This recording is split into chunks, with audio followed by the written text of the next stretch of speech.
Hey, I'm making another quick video about a gas sending unit. GM put these sending units in their cars, the B model cars. I don't know about the G's and the F's or anybody else, but I know in the B model cars they put these sending units in back in probably the 60s and 70s.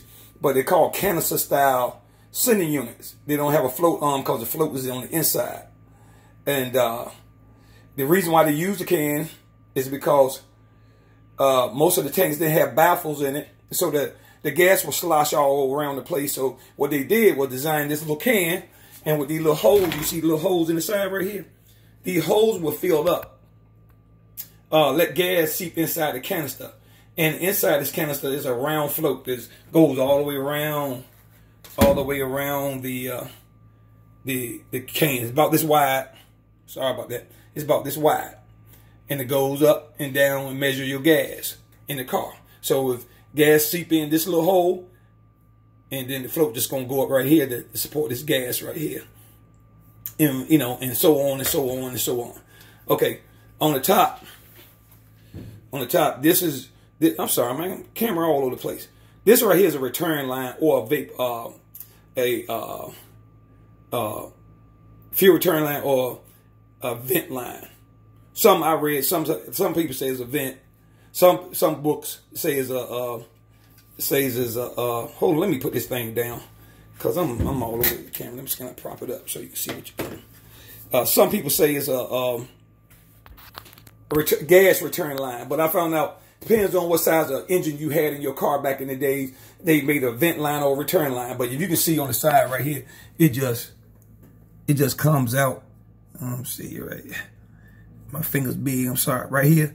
That's where it comes out at right here. So the gas return come out in a little spot right here. But if it's a vent line, hey, it does what it does. The float rides on this shaft right here, on this right here. And this is the positive side and this the ground.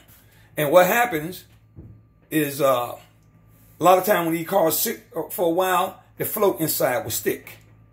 And then when you go crank your car up, you're like, man, my darn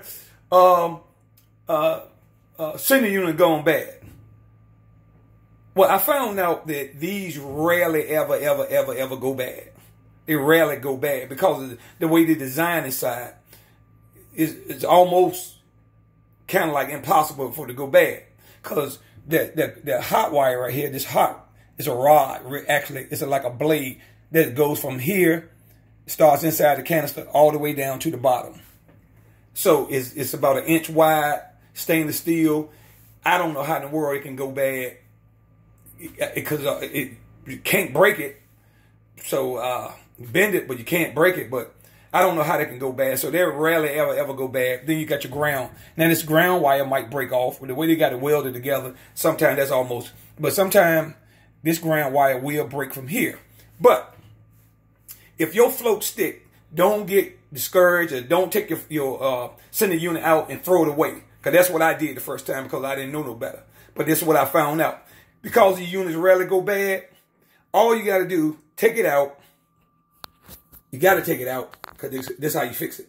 Well, the way I learned to fix them is you take them out, and right in the hose, right here, spray ample amount of WD-40 in it. Just spray a whole lot of it till it run out of the little seep holes I showed you. Matter of fact, it'll run out the bottom with the filter head right here. Run out the bottom too.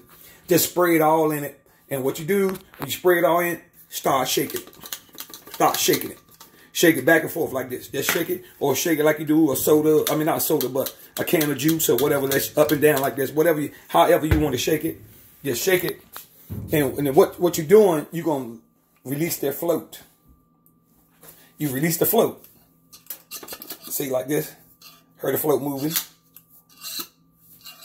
That's the float inside. And what you want to do, you want to shake it and shake it and shake it until you be able to flip it over like this, and the float move freely. Just like this. Once you do that, you got it. And then what I do, once I get it like that,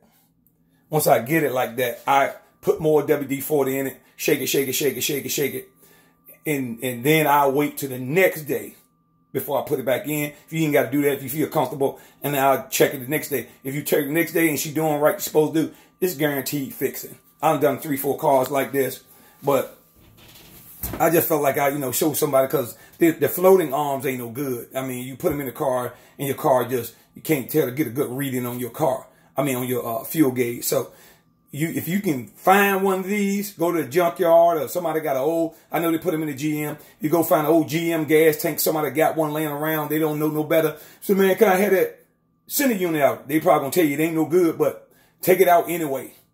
Take it out anyway.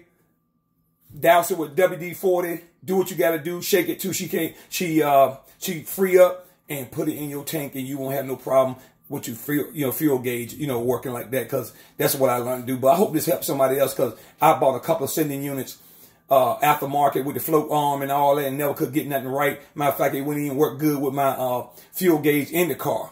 But I found a couple of these, and now it seems like every time I turn around, I'm finding another one. So at first I couldn't find one, but after, I took mine out of the car because I thought mine was bad. And I tried to fix it one day, and I went inside.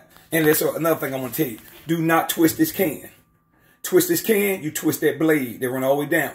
Twist that blade, the float can't go up and down. Don't do that. Don't twist. Whatever you do, do not twist this can while you're trying to fix it. Or, lubricate. Another thing, do not dent it. If you put a dent here, the float can't go past this because it fits right inside this can. If you mash it, same thing. So whatever you do, don't bend it. Don't twist it, and don't dent it. If you do that, just shake it up. Then put the WD in, shake it up, and it will work. And put it right back in the car. It'll work.